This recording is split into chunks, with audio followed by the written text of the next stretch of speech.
हाफिज कुरान बेटी फौत हुई तो इसकी मैयत से सांप लिपटा हुआ था। किसी ने भी मेरी बेटी को गुस्ल नहीं दिया। सबने गुस्ल देने से इनकार कर दिया तो मजबूरन मैं खुद ही इसे गुस्ल देने के लिए चला गया। लेकिन जैसे ही मैंने कफन हटाया तो मेरी चीख निकल गई, क्योंकि मेरे बेटी के जिस्म पर तो मैं फज्र की नमाज पढ़ने के बाद मस्जिद में बैठा हुआ कुरान मजीद पढ़ रहा था। मैं रोजाना फज्र की नमाज के बाद एक सिपारा पढ़ लिया करता था। मस्जिद हमारे इलाके में ही थी और इस मस्जिद के साथ एक बहुत बड़ा कब्रिस्तान भी था। मैं अभी कुरान पाक पढ़ ही रहा था कि मुझे बाहर से किसी आदमी के जोर जोर से रोने की आवाजें आने लगी। आवाजें इस कदर ऊंची थीं कि मुझसे कुरान पाक नहीं पढ़ा जा रहा था। वह जो कोई भी था सिसक सिसक कर रो रहा था। मजबूर होकर मैंने कुरान मजीद की तिलावत को खत्म किया और उठकर बाहर कब्रिस्तान में आ गया। सामने की एक कब्र पर एक बुजुर्ग धारे मार मार कर रोए जा रहा था। मुझे लगा कि इस बुजुर्ग को मैंने कहीं देखा हुआ है। मैंने इनके पास जाकर इनके कांधे पर हाथ रखा तो वह मुझे देखने लगे और बड़ी मुश्किल से इन्होंने मेरा नाम लेकर मुझे पुकारा।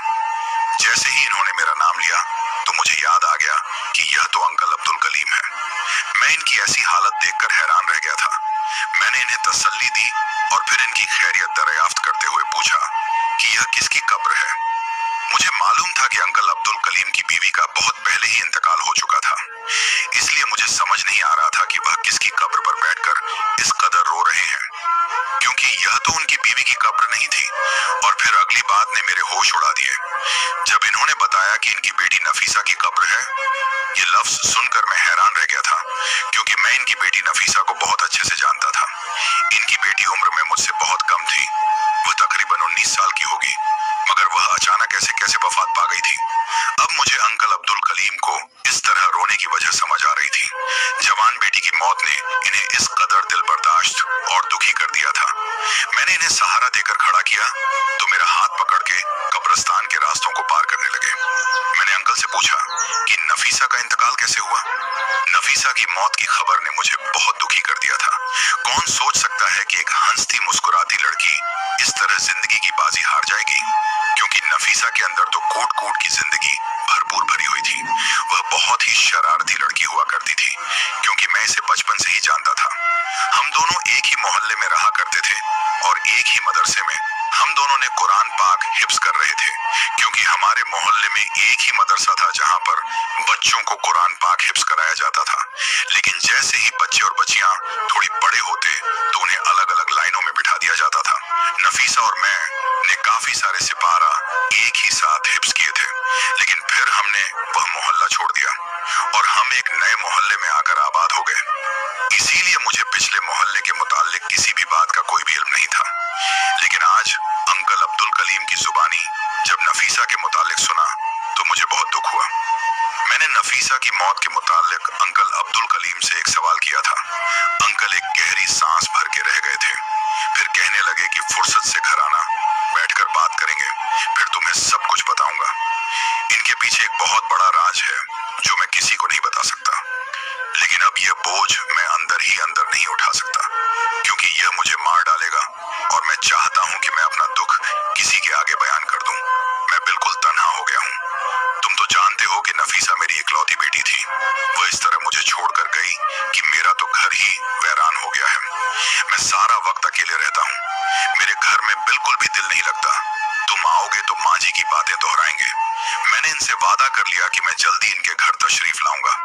अलबत्ता मेरे जहन में बहुत से ख्यालात पैदा होने लगे थे कि नफीसा की मौत के पीछे ऐसा कौन सा राज होगा जिसने इसको वक्त से पहले ही इसे मौत के मुंह में और इसके बाप को इस कदर निढाल और बूढ़ा कर दिया है। मैं अंकल को इनकी गाड़ी में बिठाकर खुद अपने घर की तरफ रवाना हो गया। इसके बाद मेरे 2 दिन बड़े ही मसरूफियत में गुजरे और फिर मुझे नफीसा का ख्याल आ गया। मुझे नफीसा की मौत पर बहुत तजस्सुस हुआ था, क्योंकि अंकल की बातों ने मुझे गहरी सोच में डाल दिया था। वह कह रहे थे कि नफीसा की मौत के पीछे एक बहुत बड़ा राज है, इसलिए मैंने आज ही उनके घर जाने का फैसला किया। मैंने इन्हें जल्दी जल्दी अपने काम निपटाए और पुराने मोहल्ले की तरफ रवाना हो गया। मोहल्ले में दाखिल हुआ था कि कुछ पुराने लोग भी मुझे नजर आने लगे। हर कोई मुझे पहचानता था। सभी मेरा हालचाल पूछने लगे। मेरे बचपन का दोस्त इमरान भी मुझे पहचान कर मेरे पास चला आया। इससे मिलकर मुझे बड़ी खुशी मैंने इसे बताया कि मैं यहाँ अंकल अब्दुल कलीम के घर जाने के लिए आया हूँ तो इसके चेहरे का रंग बदल गया। वह आहिस्ते से मेरे करीब हुआ और कहने लगा, ये इतने सालों के बाद तुझे अंकल अब्दुल कलीम का ख्याल कैसे आ गया? कहीं तू भी तो नफीसा के बारे में जानने के लिए यहाँ नहीं आया? इसकी बातें सुनकर मैं उछल पड़ा कि तुम कहना क्या चाहते हो? वह धीरे से मुस्कुराया और कहने लगा, यहाँ तो पूरा मोहल्ला ही नफीसा के बारे में बातें करता है। कोई भी नहीं जानता कि नफीसा की अचानक मौत कैसे हो गई। सुना है कि कोई इसे गुस्ल देने को भी तैयार नहीं था। कई गुस्ल वाली औरतों ने साफ इनकार कर दिया था। इसलिए मुझे लगा कि कहीं तू भी तो यही पूछने के लिए नहीं आया। इसके साथ क्या हुआ था? मुझे अपनी दोस्त की बातें कुछ समझ में तो नहीं आई थी, लेकिन एक मरहूम लड़की के बारे में इस तरह की बातें करना मुनासिब नहीं था, तो इसलिए मैंने इनकार में सर हिलाया और कहा कि नहीं, मुझे नफीसा की मौत के बारे में कुछ इल्म। मैंने सारी बातें गोलमोल कर दी थी और अपने दोस्त से इजाजत लेकर अंकल के घर पहुंच गया। मुझे लगा था कि शायद वह झूठ बोल रहा हो या बात को बढ़ा चढ़ाकर पेश कर रहा हो। आजकल मरने वाले के पीछे लोग इसी तरह की बातें करने लगते हैं। भला कोई गुस्ल देने वाली औरत मयत को गुस्ल देने से इनकार क्यों कर सकती है? मुझे दरवाजे पर देखकर अंकल अब्दुल कलीम बहुत खुश हुए। इनके उदास चेहरे पर रौनक आ गई। वह मुझे लेकर अंदर आए। कुछ देर हाल अहवाल पूछने के बाद अंकल ने खुद ही नफीसा के बारे में बताना शुरू कर दिया। अंकल ने बताया तो मैं इनकी बातें सुनकर दंग रह गया। वह बता रहे थे कि नफीसा ने कुरान पाक बहुत अच्छे तरीके से हिफ्ज कर लिया, लेकिन घर का हालात देखते हुए उसने उसके घरों में जाकर लड़कियों को कुरान पाक की तालीम देना शुरू कर दी। लेकिन फिर अचानक ही न जाने क्यों वह बहुत ज्यादा खामोश होने लगी। इसने हंसना बोलना छोड़ दिया, बस घर के कामों में मसरूफ रहती या फिर लड़कियों को पढ़ाने के लिए जाती। इसके होते हुए भी घर में सन्नाटा होने लगा था। इस बात को मैंने बहुत दफा महसूस किया। कई दफा नफीसा से पूछा कि क्या बात है, तुम इतनी खामोश क्यों रहती हो, क्या कोई परेशानी है? तब वह हंसकर टाल देती और कहती, कुछ नहीं हुआ, कोई परेशानी नहीं है। इसके सर पर माँ का साया नहीं था और मैं बाप होने की वजह से हर बात खुलकर भी नहीं पूछ सकता था। इस बात को भी दिन गुजर गए। एक रोज मेरे पास साबिर साहब का फोन आया, जिनकी बेटी को नफीसा कुरान पाक की तालीम देने के लिए जाया करती थी। वह कहने लगे कि कई दिन हो गए हैं नफीसा हमारे घर नहीं आ रही। इनकी ये बात सुनकर मैं बहुत हैरान रह गया, क्योंकि जहां तक मुझे मालूम था नफीसा तो रोज ही बच्चियों को पढ़ाने के पाबंद थी और इनके घर जाया करती थी। मैंने साबिर साहब से तो कुछ नहीं कहा, लेकिन जब मैं दफ्तर से घर वापस आया तो देखा कि नफीसा घर पर ही मौजूद थी और मुझे देखते ही वह चाय बनाकर मेरे पास आ गई। मुझे लगा जैसे कि वह मुझसे कुछ छुपाने की कोशिश कर रही हो। मैंने नफीसा से पूछा कि बच्चों की पढ़ाई कैसी चल रही है, वह पाबंदी से सबके घर तो जाती है या नहीं? नफीसा मुझसे झूठ बोलकर कहने लगी कि वह पाबंदी से बच्चों को पढ़ाने के लिए जाती है, और यह सुनकर मैं चौंक उठा। मैंने फिर बातों ही बातों में साबिर साहब की बेटी का भी पूछा, तब भी इसने कहा कि इसे भी वह रोजाना पढ़ाने के लिए इसके घर जाती है। मुझे नफीसा से झूठ की हरगिज तवक्कुल नहीं था। मैं हैरान रह गया कि आखिर यह मुझसे झूठ क्यों बोल रही है, क्योंकि नफीसा तो कभी झूठ नहीं बोलती थी। इसीलिए इस बात ने मुझे बहुत ज्यादा परेशान कर दिया। नफीसा ने मुझसे झूठ क्यों कहा, जबकि मैं तो जान चुका था कि वह साबिर साहब के घर नहीं जा रही है। मैं चाहता तो इसे सीधे लफ्जों में पूछ सकता था कि वह झूठ क्यों कह रही है, मगर मैं इसे शर्मिंदा नहीं करना चाहता था और ना ही कोई ऐसी बात करना चाहता था जिससे हम दोनों बाप बेटी के दरमियान दूरियां पैदा हो जाएं, क्योंकि इसकी माँ का बहुत साल पहले ही इंतकाल हो गया था और मैंने ही इसकी जिंदगी में माँ की कमी को पूरा करने की कोशिश की थी। इसीलिए मैंने खामोशी इख्तियार कर ली, लेकिन कहीं ना कहीं मैं तजस्सुस और परेशानी में मुब्तला हो गया था। आखिर नफीसा को झूठ बोलने की क्या जरूरत पेश आ गई? मैंने नफीसा पर नजर रखनी शुरू कर दी, लेकिन मुझे कोई भी ऐसी बात इसमें नजर नहीं आई। फिर एक दिन मैंने इसका पीछा किया तो मेरे कदमों तले से जमीन निकल गई। नफीसा मोहल्ले में किसी के भी घर नहीं गई थी, बल्कि इसने तो मोहल्ले की हदूद को पार कर लिया था। मैंने नफीसा को कभी भी दूर जाने की इजाजत नहीं दी थी। वह हमेशा मोहल्ले के बच्चियों को ही कुरान पाक पढ़ाने जाया करती थी। फिर इस वक्त वह कहाँ जा रही थी, इस सोच ने मुझे परेशान कर दिया। मैं धीरे धीरे इसका पीछा करने लगा। फिर मैंने देखा कि काफी दूर वह एक बड़े से घर में दाखिल हो गई है। मैं बाहर ही रुककर इंतजार करने लगा। घंटे पर घंटा गुजरता चला गया। तकरीबन 3 घंटे के बाद वह इस बंगले से निकली और वापस घर आई। इसका मतलब था कि वह मोहल्ले के किसी भी बच्चे को नहीं पढ़ा रही थी। और वह वहां क्यों गई थी, मैं इस बात से वाकिफ नहीं था। मैंने सोचा कि मैं नफीसा से साफ साफ लफ्जों में बात करूंगा और पूछूंगा कि मेरे पीठ पीछे आखिर वह क्या कर रही है। मैं नफीसा के पीछे ही घर में दाखिल हुआ तो वह मुझे देखकर परेशान हो गई और बोली, बाबा आप इतनी जल्दी कैसे आ गए? मैंने कहा, पहले तुम बताओ कि तुम कहाँ गई थी। पहले तो वह कुछ घबरा गई और फिर कहने लगी कि मैं बच्चियों को कुरान पाक पढ़ाने उनके घर गई थी। मैंने शक्ति से कहा, अच्छा मैं अच्छी तरह जानता हूँ कि तुम मोहल्ले से दूर किसी बंगले पर गई थी। मेरी यह बात सुनकर इसके चेहरे का रंग जर्द पड़ गया और इसकी आंखों में आंसू आ गए थे। इसके आंसुओं को देखकर मेरा दिल नरम पड़ गया। मैंने इससे नरमी से पूछा कि अच्छा मुझे बताओ कि तुम वहां क्यों गई थी, वह किसका घर है और वहां जाने की आखिर तुम्हारी क्या मजबूरी है? वह आहिस्ते से कहने लगी कि वह उस बंगले में बच्चों को सिपारा पढ़ाने जाती है और वहां से इसे बहुत अच्छे पैसे मिल जाते हैं। एक ही जगह पर काम करने से इसे ज्यादा परेशानी भी नहीं होती। वह कहने लगी, अगर मैं आपको बताती तो आप इनकार कर देते। आपने मुझे कभी मोहल्ले से दूर जाने की इजाजत ही नहीं दी, इसीलिए मैंने आपसे यह बात नहीं की। नफीसा की यह बात सुनकर मैं नाराज हुआ और कहा कि आइंदा मुझे बताए बगैर कोई काम मत करना। वह रोते हुए मेरे गले लग गई। फिर इस दिन के बाद मैंने नफीसा पर ज्यादा रोक टोक नहीं की। इस बंगले पर जाने पर भी कोई एतराज नहीं किया, क्योंकि मैं इसको इतनी आजादी देना चाहता था कि वह अपने आप को कोई कैदी महसूस ना करे। मगर शायद यही मेरी सबसे बड़ी गलती थी कि मैंने आंखें बंद करके अपनी बेटी की हर बात पर एतबार किया था। और कुछ ही दिन गुजरे थे कि नफीसा की तबीयत बहुत ज्यादा खराब हो गई। वह बुखार में तपने लगी और बिस्तर पर पड़ गई।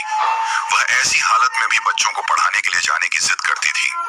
मैंने बहुत मुश्किल से इसे घर पर रोक कर रखा था। इसकी हालत दिन पर दिन खराब होने लगी थी और फिर एक दिन अचानक इसे बुखार में झटके लगने लगे और देखते ही देखते मेरी आंखों के सामने मेरी बेटी दम तोड़ गई। इसकी मौत ने मुझे हिलाकर रख दिया था। मैंने डॉक्टर को फोन करके घर बुलाया। डॉक्टर ने कहा कि बुखार दिमाग पर चढ़ गया था, इसीलिए झटके लगने की वजह से इसकी मौत हो गई है। मेरे लिए तो यह सदमा बहुत बड़ा था। बीवी के बाद बेटी ही मेरे जीने का वाहिद सहारा थी। अब वह भी मुझे छोड़कर जा चुकी थी। मुझ पर तो जैसे कयामत ही गुजरी हो। लेकिन इसके बाद मुझे बहुत बड़ा सदमा मिला, मैं बयान नहीं कर सकता। आहिस्ता आहिस्ता मोहल्ले वालों को नफीसा के इंतकाल की खबर पहुंची तो सभी लोग हमारे घर में जमा होने लगे। मैंने कुछ मोहल्ले की खवातीन से कहकर इसे गुस्ल देने वाली औरत का इंतजाम किया और फिर जब गुस्ल देने वाली औरत आई और नफीसा को गुस्ल देना शुरू किया तो न जाने क्या हुआ कि कुछ ही देर के बाद वह चीखती हुई बाहर आई और बोली कि वह नफीसा को गुस्ल नहीं दे सकती। इसने मेरे आगे हाथ जोड़े और वापस चली गई। मुझे कुछ भी समझ नहीं आ रहा था। मैंने फिर किसी दूसरी औरत का इंतजाम करवाया। मोहल्ले की कुछ खवातीन इसके साथ शरीक हो गई और नफीसा को गुस्ल देने के लिए गई, लेकिन वह सब भी चीखती हुई बाहर आई और मुझसे कहा कि नफीसा की टांगों पर बहुत बड़ा सांप बैठा हुआ है। वह सब की सब खवातीन मेरे घर से भाग गई। मेरी बेटी के बारे में लोग बातें बनाना शुरू हो गए और फिर आहिस्ता आहिस्ता मेरा घर खाली हो गया। मुझे कुछ भी समझ नहीं आ रहा था कि यह सब कुछ क्या हो रहा है। और फिर जब मैंने देखा कि मेरी बेटी को कोई गुस्ल नहीं देना चाहता तो मैंने खुद ही यह फैसला किया कि मैं अपनी बेटी को गुस्ल भी खुद दूंगा और इसकी तदफीन भी अकेले करूंगा। मैंने अपनी बेटी को बहुत नाजों से पाला था, तो यह कैसे मुमकिन हो सकता था कि मेरी बेटी की जिंदगी की यह आखिरी और निहायत ही जरूरी रसूम मात अधूरी रह जाए। मैं इस नियत से अंदर जाने ही लगा था कि अचानक मेरी खाला मेरे घर आ गई। मैंने इन्हें सारी बात बता दी। वे हाफिज कुरान थी और बहुत अल्लाह वाली थी। इन्होंने वहीं बैठकर सूरह बकरा पढ़ी और अकेले ही मेरी बेटी को गुस्ल देने के लिए अंदर चली गई। और फिर जब गुस्ल देने के बाद वह बाहर आई और जो बात इन्होंने मुझे बताई वह मेरे लिए बड़ी ही हैरान कौन थी। इन्होंने मेरी बेटी की टांगों पर कोई सांप नहीं देखा था, बल्कि इनका कहना था कि गर्दन के पास एक ऐसा निशान था जो कादियानी होने की निशानी थी। लेकिन यह निशान मेरी बेटी के गर्दन पर कैसे आया था? मेरी बेटी तो अल्हम्दुलिल्लाह मुसलमान थी, वह हाफिज कुरान थी, फिर वह कादियानी कैसे हो सकती थी? खाला ने बताया कि इसके अलावा इसके पूरे जिस्म पर ऐसे निशाना थे कि जैसे कोई इस पर जुल्म करता रहा हो। खाला की यह बात मेरे मेरे लिए रोंगटे खड़े कर देने वाली थी। मुझे बिल्कुल भी नहीं अंदाजा था कि खाला के गुस्ल देने के बाद मेरे सामने यह राज खुल जाएंगे। मैंने अकेले ही इसकी तदफीन का बंदोबस्त किया था। कोई भी मर्द इसके जनाजे में शरीक नहीं हुआ था। मैं यह सोचकर खामोश रहा कि मैं ये बात किसी को नहीं बताऊंगा, वरना मेरी मरहूम बेटी की इज्जत दागदार हो जाएगी। लेकिन मुझसे यह बात बर्दाश्त ना हुई तो मैंने अपने एक दोस्त का सहारा लिया। वह पुलिस वाला था। मैंने सारी बात इसे बताई तो इसने इस बड़े बंगले वालों के खिलाफ FIR दर्ज करवा दी और फिर कार्रवाई शुरू हो गई। और फिर आहिस्ता आहिस्ता सारे राज खुलते चले गए और पता चला कि इन लोगों ने नफीसा को लालच देकर अपने घर बुलवाया और कहा कि वह अपने बच्चों को कुरान पाक की तालीम दिलवाना चाहते हैं। नफीसा इनके झांसे में आ गई और सोचने लगी कि इस तरह मेडिकल की तालीम के लिए पैसे जमा हो जाएंगे। दरअसल वह डॉक्टर बनना चाहती थी, इसलिए वह खामोशी से इनके घर जाकर बच्चों को तालीम देने लगे। लेकिन दरअसल वह नफीसा को अपने जाल में फंसा रहे थे। और जब कुछ अरसे के बाद इन्हें यह अंदाजा हो गया कि नफीसा हाफिज कुरान है और वह अब इनके झांसी में नहीं आ सकती और वह इसे इसके अकीदे से नहीं हटा सकते, तो एक दिन इनके बेटे ने नफीसा के साथ बंद कमरे में नफीसा के साथ जानवरों जैसे जांच दी और फिर इसे ब्लैकमेल किया कि वह इसके आंखीदे में शामिल हो जाए, वरना सारे जमाने में तुझे बदनाम कर देंगे, तुझे सारे जमाने में रुस्वा कर देगा। बेचारी नफीसा जवान लड़की थी, खौफ ज्यादा हो गई। वह तो अपनी इज्जत के हाथों मजबूर हो गई थी, ऊपर से इसे मेरे तरफ से खौफ था कि मेरी बदनामी मेरे अब्बू की जान ना ले ले। इसलिए वह सब कुछ बर्दाश्त करती रही और किसी से कुछ ना कहा। जैसा वह लोग कहते रहे, नफीसा वैसा ही करती रही। इन्होंने जबरदस्ती इसे मर्जियों का कलमा पढ़ाया और इसके गर्दन पर अहमदी का एक निशान भी बना दिया। वह बहुत ही ज्यादा दुखी थी। इसे मालूम था कि वह गलत रास्ते पर चल रही है, इसलिए वह अंदर ही अंदर घुलने लगी और शदीद बुखार में मुब्तला हो गई। इसी बुखार में वह कुरान पाक की तिलावत करते हुए इसने मेरी गोद में दम तोड़ा था। मैं अच्छी तरह जानता हूं कि मेरी बेटी मुसलमान थी और इस्लाम की हालत में ही इस दुनिया से चली गई है, क्योंकि वह दिल से कादियानी नहीं हुई थी। इस पर जुल्म करके इसे कादियानी बनाया गया था, मगर इस बात पर शायद दुनिया वाले कभी एतबार न करते। बस इसलिए मैंने खामोशी अख्तियार कर ली। अलबत्ता मेरी बेटी के मुजरिम जेल की सलाखों के पीछे जा चुके हैं। यह कहकर अंकल खामोश हो गए। इनकी आंखों से आंसू जारी थे। मैं इनका दर्द अच्छी तरह से समझ सकता था। कुछ काफिरों ने बड़ी बेरहमी से इनकी जवान बेटी की जिंदगी बर्बाद कर दी थी। मैंने अंकल अब्दुल कलीम को बहुत हौसला दिया। इन्होंने कहा कि मैंने अपना मामला अल्लाह के हवाले कर दिया है। मैं रोज अपनी बेटी की कब्र पर जाता हूँ और इसकी मगफिरत के लिए दुआ मांगता हूँ। मुझे यकीन है कि अल्लाह पाक हमारी नियतों को देखता है और मेरी बेटी बिल्कुल पाकबाज थी और नेक नियत थी।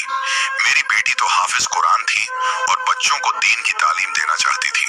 ये वाकया इन लड़कियों के लिए सबक है जो अपनी बेवकूफियां की वजह से बहुत बड़ी मुश्किलात में फंस जाती हैं, और इन मुश्किलात में फंसकर वह सबसे बड़ी बेवकूफी यह करती हैं कि अपने वालिद को इसके बारे में आगाह नहीं करती, जबकि वालिद से बढ़कर इनकी औलाद के लिए मुहाफिज और हमदर्द कोई नहीं होता। और फिर ऐसे वाकयात का नतीजा ऐसा ही निकलता है। अगर वक्त रहते ही नफीसा अपने वालिद को एतबार में ले लेती और सब कुछ बता देती तो आज वह जिंदा होती, क्योंकि बाप तो बाप होता है। अल्लाह के बाद बाप से बढ़कर कोई दूसरा मुहाफिज नहीं होता। और प्यारे दोस्तों, अगर आपको यह वाक्य अच्छा लगा है तो चैनल को सब्सक्राइब करके अपने फैमिली या वीडियो को जरूर शेयर करें, क्योंकि उन्हें भी यह सब बातों से